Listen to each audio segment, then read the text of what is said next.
اور اگلے جملے میں حضور نے وضاحت کر دی، فرمایا جب رب دنیا میں کسی پر مسکراتا ہے نا تو اس کا معنی یہ ہے کہ قیامت میں پھر اللہ اسے حساب کوئی نہیں لے گا۔ جس پر اللہ دنیا میں مسکرا دیا اس سے کوئی حساب، تو وہ کام ڈھونڈنے چاہیے نا جس سے اللہ مسکرائے۔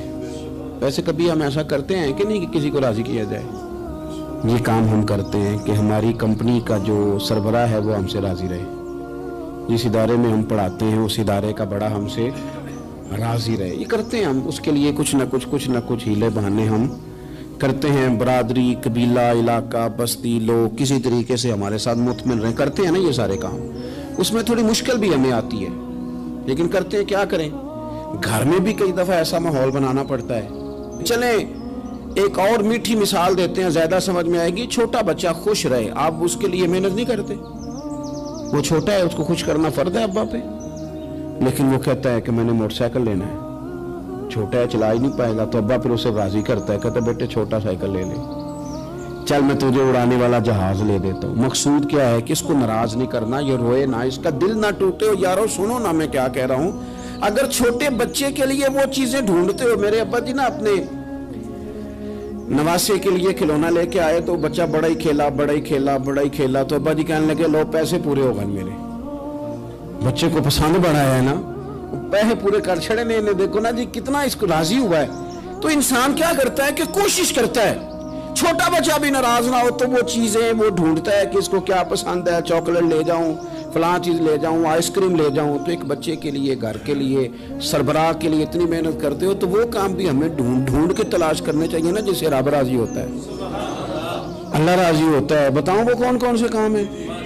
نبی کریم صلی اللہ تعالی علیہ وسلم نے ارشاد فرمایا 3 لوگ ہیں جنہیں دیکھ کے رب مسکراتا ہے۔ یا رسول اللہ صلی اللہ علیہ وسلم وہ کون کون سے؟ تو محبوب فرمانے لگے ایک وہ بندہ ساری مخلوق سوئی ہے، آدھی رات ہے، رات کا پچھلا پہر ہے، اس نے اٹھ کے وضو کر لیا، مصلی پہ کھڑا ہو گیا خدا کی یاد میں، فرمایا اسے دیکھ کے رب مسکراتا ہے جو اس کی شان کے لائق ہے۔ مسکراتا ہے اللہ۔ یہ تو سونے کا ٹائم تھا، یہ تو گہری نیند آنے کا وقت تھا، رات کا پچھلا پہر۔ رات پوے تے بے درداں نو نیند پیاری آوے، تے درد منداں نو یاد سجن دی ستیاں وی آن جگاوے۔ اور ساون کی کالی راتوں میں جب بوندا باندی ہوتی ہے، وہ راتوں کو اٹھ اٹھ روتے ہیں جب خلقت ساری سوتی ہے۔ اللہ مسکراتا ہے۔ اور سننا میرے بھائی، میرے نبی پاک صلی اللہ تعالی علیہ وسلم فرماتے ہیں جب مسلمان نماز کے لیے صفیں بناتے ہیں نا، ترتیب لگ رہی ہوتی ہے، اب اللہ کی بارگاہ میں کھڑے ہوں گے، قیام کریں گے، رکوع کریں گے، سجود کریں گے، فرمایا جب مومن صفیں بناتے ہیں تو رب دیکھ کے مسکراتا ہے، مسکراتا ہے۔ کمال ہو گئے عروج بندگی کا، جب بندے کو دیکھ کے رب مسکرائے۔ خدا بندے سے خود پوچھے بتا تیری رضا کیا ہے، مسکراتا ہے۔ اور میرے نبی پاک علیہ السلام فرماتے ہیں جب مجاہد جہاد کے لیے صفیں سیدھی کرتے ہیں، آج تو یہ رب کے نام پہ مرنے ہی آ گئے، یہ صفوں میں کھڑے ہوں گے، ترتیب سے لڑیں گے، ترتیب سے گلا کاٹیں گے کافروں کا یا شہادت لیں گے۔ فرمایا جب جہاد کے لوگ صفیں بناتے ہیں تو رب انہیں دیکھ کے مسکراتا ہے۔ کتنے نصیبوں والا وہ بندہ ہے جسے دیکھ کے مسکرا دیا۔ او یار کبھی تیرا بیٹا تیرے سامنے مسکرائے نا چھوٹا، تو تیرا دل باغ باغ ہو جاتا ہے۔ تیری ماں بیمار کسی ایک دن صحیح طرح ہنس پڑے تو طبیعت خوش ہو جاتی۔ مجھے بتاؤ نا جس کا رب بھی اسے دیکھ کے ہنس پڑے، جو اس کی شان کے لائق ہے، کیا اس بندے کے نصیبیں ہیں، کیا اس کے مقدر ہیں۔ آپ اس مقام پر اپنے آپ کو لائیں۔ اب دیکھیں نا یہ حدیث آپ نے سن لی، اب ہم نے نا اس طرح صفحے نہیں بنانے جس طرح ساری دنیا، اب ذرا صفحے بھی شوق سے بنائیں گے، آپ ذرا تھوڑا سا شوق پیدا کریں گے، بھئی یہ تو میں وہ کام کرنے لگا ہوں جسے دیکھ کے رب مسکراتا ہے۔ نبی پاک صلی اللہ علیہ وسلم نے فرمایا جب کو بندہ توبہ کرتا ہے نا، ہم توبہ کا رٹا لگاتے ہیں، یا اللہ میری توبہ یا اللہ۔ اور توبہ کا تو مطلب یہ ہے کہ پچھلے گناہوں سے پکی توبہ، آج کے بعد یہ غلطی نہ کرنے کا پکا وعدہ۔ تو نے ساری شب برات رو کے گزاری ہے، بتا سویرے جھوٹ جوڑنے کا ارادہ ہے تیرا، آج کے بعد رشوت تو نہیں نہ لے گا، ملاوٹ تو نہیں نہ کرے گا، یہ توبہ ہے۔ اور اگر سارے کام اسی طرح کرنے تو پھر یہ توبہ کا رٹا ہے، جتنا مرضی لگاؤ۔ حضرت علی بن ربیعہ رضی اللہ تعالیٰ عنہ فرماتے ہیں میں مولا علی کے ساتھ تھا، مقام حرہ کی طرف جا رہے تھے، حضرت علی نے ہاتھ اٹھا کے دعا مانگی ہماری تعلیم کے لیے، ورنہ حضرت علی ہم صحابہ کو محفوظ عن الخطا تو مانتے ہیں نا۔ ہاتھ اٹھا کے کہا اے اللہ ہمارے گناہ بخش دے، تیرے علاوہ کوئی معاف کرنے والا نہیں۔ اور پھر حضرت علی آسمان کی طرف دیکھا اور دیکھ کے نا حضرت علی بن ربیعہ کو تو مسکرائے۔ حضرت علی بن ربیعہ کہنے لگے حضور مسکرائے کیوں؟ وہ فرمانے لگے ایک دن میں حضور کے ساتھ اسی طرح آیا تھا، اسی طرح حضور نے دعا فرمائی تھی ہماری تعلیم کے لیے، اور پھر حضور مجھے دیکھ کے مسکرائے تھے اور فرمایا جب کوئی بندہ رب کی بارگاہ میں اس طرح استغفار کرتا ہے تو رب مسکراتا ہے، اور مسکرا کے فرماتا دیکھ لو میرے بندوں کو پتا ہے کہ میرے علاوہ معاف کرنے والا کوئی نہیں، انہیں پتا ہے، تم اس کی بارگاہ میں رجوع تو لاؤ، آؤ تو صحیح دعا سو لے کر۔ اقبال کہتے ہیں کہ اسیر دشمن کی چاہ میں بھی، مخالفوں کی نگاہ میں بھی، امی ہے صادق ہے معتبر ہے، میرا پیغمبر عظیم تر ہے۔ نبی پاک صلی اللہ علیہ وسلم تشریف لائے، انہوں نے کہا جی آپ جو فیصلہ بھی کریں قبول ہے، آپ بتا دیں کون سا قبیلہ حجر اسود اٹھا کے، باقی خانہ کعبہ کی تعمیر مکمل ہوگی، حجر اسود کون سا قبیلہ لگائے، پہلے طے کر لیا تھا جو حضور فیصلہ کریں گے سب کو قبول ہوگا۔ اب اگر حضور ایک کے حق میں فیصلہ کر دیتے تو تیار تھے نا باقی قبول کر دیں۔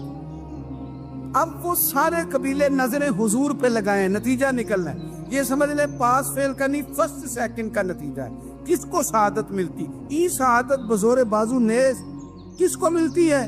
قربان جاؤں حضور کی حکمت پر، نبی پاک کے تدبر پر۔ اب ایک کو بھی اگر حضور کہتے تو لگا دے تو باقی وعدہ کر چکے تھے مانیں گے، پر یاد پریشانی تو ہوتی ہے نا کہ ہم سیکنڈ آ گئے، تھرڈ آ گئے۔ اب یہ سب چاہ رہے تھے شہادت لینا، تو رسول پاک نے نا چادر بچھائی، حجر اسود اٹھا کے رکھا، فرمایا لڑو نا، سارے یہ ایک ایک کونے سے چادر پکڑ لو، قربان جائیں۔ سب نے اٹھا لیا اور اٹھا کے جگہ لے آئے جہاں نصب کرنا تھا، حضور نے اپنے دست مبارک سے پکڑا، وہاں لگا دیا۔ اب کوئی سب سے پوچھتا نا کس نے لگایا ہے تو سب یہی سمجھتے تھے ہم نہیں لگایا ہے، اور آخری فیصلہ یہ تھا ہم سب نہیں لگایا ہے۔ یہ حکمت ہے رسول پاک کی، تیرے آگے ہے یوں دبے لچے فصحا عرب کے بڑے بڑے، کوئی جانے منہ میں زبان نہیں بلکہ جسم میں جان نہیں۔ نبی پاک علیہ السلام نے فرمایا جو نماز تم اپنے گھر کے اندر پڑھو گے ایک نماز کا اللہ تمہیں ثواب دے گا، جماعت کے ساتھ پڑھو گے تو 27 نمازوں کا ثواب، لیکن فرمایا وہی نماز اگر تم میری مسجد نبوی میں آ کے پڑھو گے تو اللہ 50,000 نمازوں کا ثواب عطا کرے گا، 50,000 نمازوں کا۔ اور مدینے والے حبیب فرمانے لگے وہی نماز اگر تم نے بیت اللہ میں آ کے پڑھی تو نماز ایک ہوگی، لیکن رب تمہیں 1,00,000 نماز کا ثواب عطا فرمائے۔ اب یہ فضیلت حضور نے بیان کی، فضیلت دیکھیں، اللہ تعالیٰ کی رحمتیں ہر جگہ برستی، یہاں کب برسیں گی ہمیں کوئی پتہ نہیں، تقریر کے وقت، خطبے کے وقت، نماز کے وقت، دعا کب برسیں گی نہیں پتہ، لیکن خانہ کعبہ کا جو معاملہ ہے اور وہاں جو رحمت کا معاملہ ہے، ملا رومی فرماتے ہیں کہ خدا کی رحمت اگر تجھے اتنی مل جائے نا قطرے کے برابر بھی، تو سمجھ لے تیری دنیا بھی بن گئی اور تیری آخرت بھی بن گئی۔ اب میرے نبی پاک علیہ السلام کی حدیث سنیں، حضور فرماتے ہیں روزانہ بیت اللہ شریف پر اللہ کی 120 رحمتوں کا نزول ہوتا ہے۔ یا رسول اللہ کس وقت ہوتا ہے؟ فجر کے وقت، ظہر کے وقت، عصر کے وقت، طواف کے وقت، نماز کے وقت، کب؟ تو حضور نے طے کر کے بتایا، فرمایا 120 رحمتیں اللہ خانہ کعبہ پہ نازل فرماتے ہیں۔ یا رسول اللہ کب؟ فرمایا 60 رحمتیں تو ان پہ برستی ہیں جو بیت اللہ کا طواف کرتے، اور فرمایا 40 رحمتیں اس پر برستی ہیں جو حرم شریف میں نماز پڑھتا ہے۔ اور حضور فرماتے ہیں کچھ بھی نہ کرے بس بیٹھ کے کعبے کی زیارت ہی کرتا رہے، 20 رحمتیں تو اللہ اسے بھی عطا فرما دے۔ کتنی مقدس جگہ ہے، وہاں جانے کا ذوق، وہاں جانے کی تڑپ، وہاں جانے کا شوق۔ ان لوگوں سے تھوڑا سا شکوہ ہے جو کہتے ہیں جی میں نے جی بڑی راج کے زیارت کر لی ہے، بس راج گئے، ختم ہو گئی بات۔ سنو، نبی پاک علیہ السلام نے 53 سال حیات ظاہرہ کے وہاں گزارے، 53 سال۔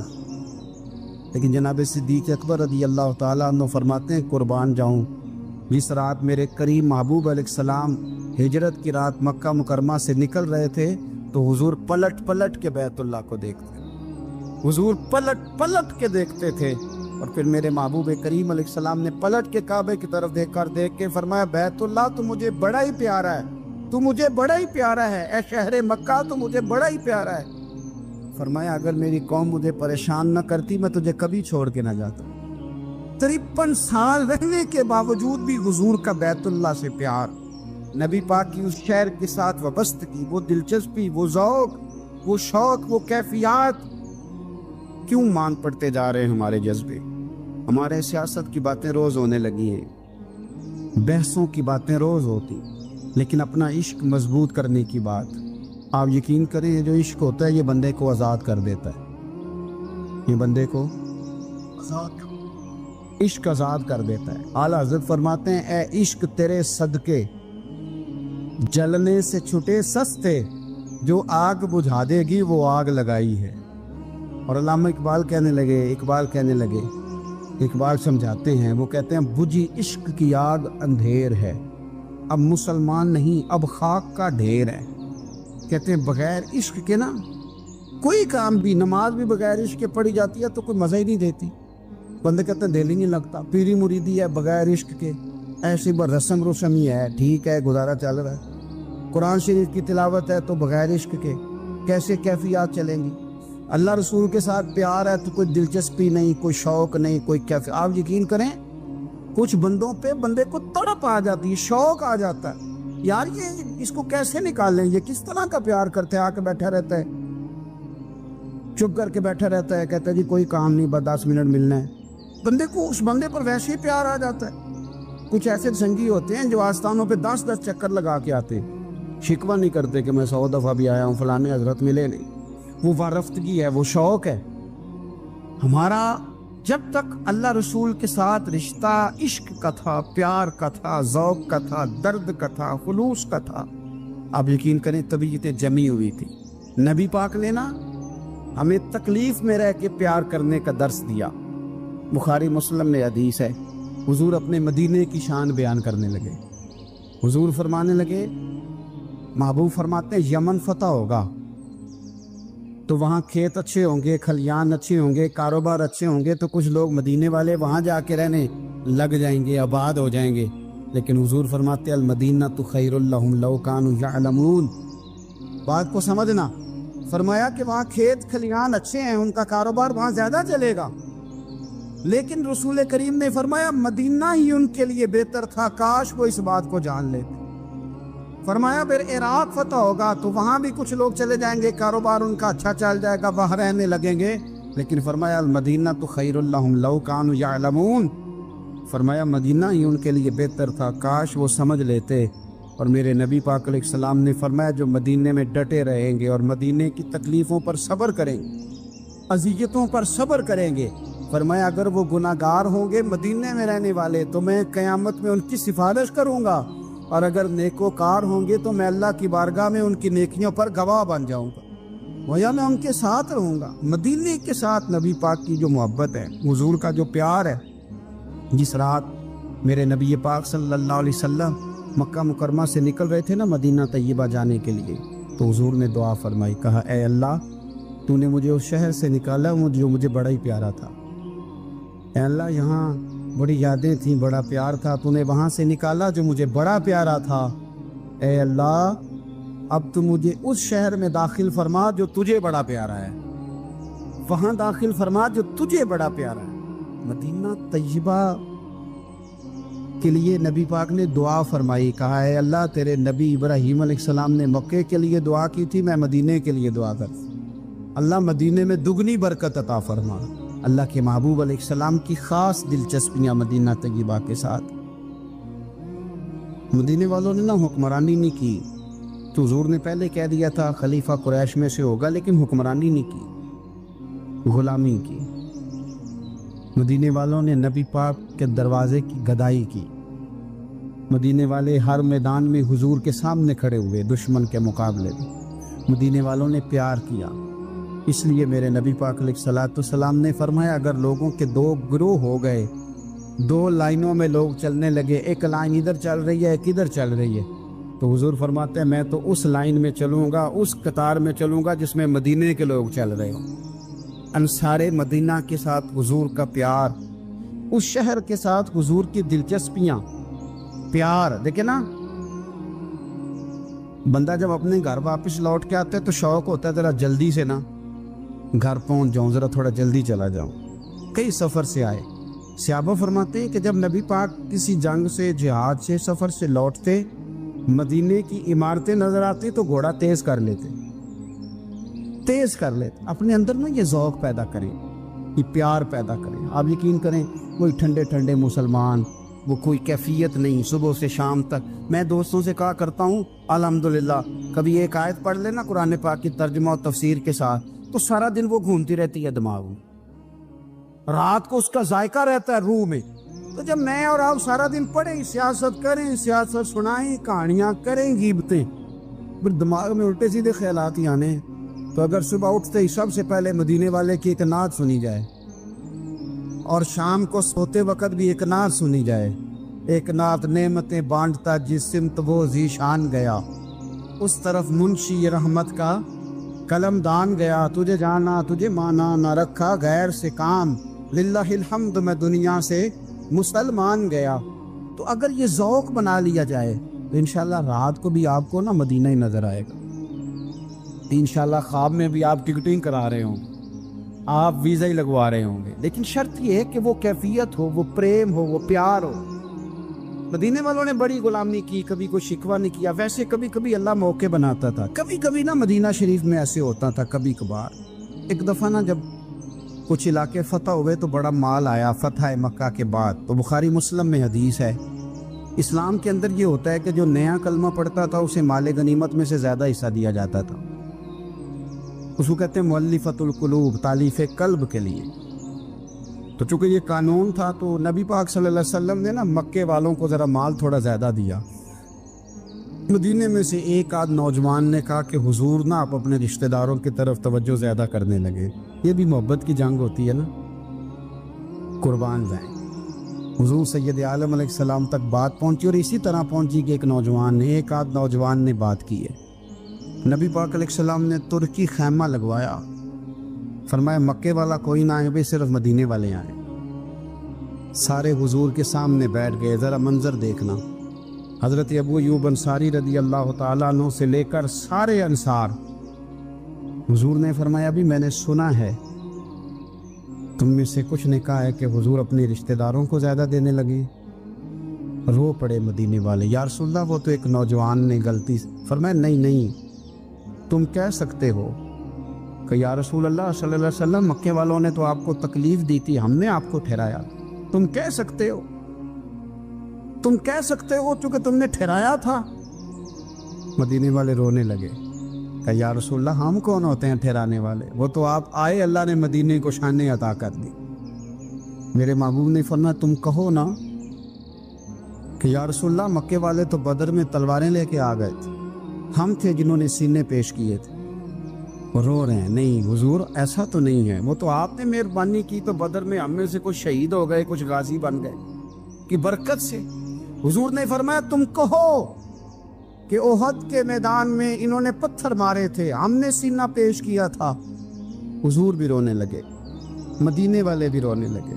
نبی کریم نے فرمایا تم کہو کہ جانے ہم نے قربان کی، تم کہو کہ حضور ایک قربانیاں ہم نے دی، کہہ سکتے ہو تم نے دی ہیں، ہمارا حق بنتا ہے کہو۔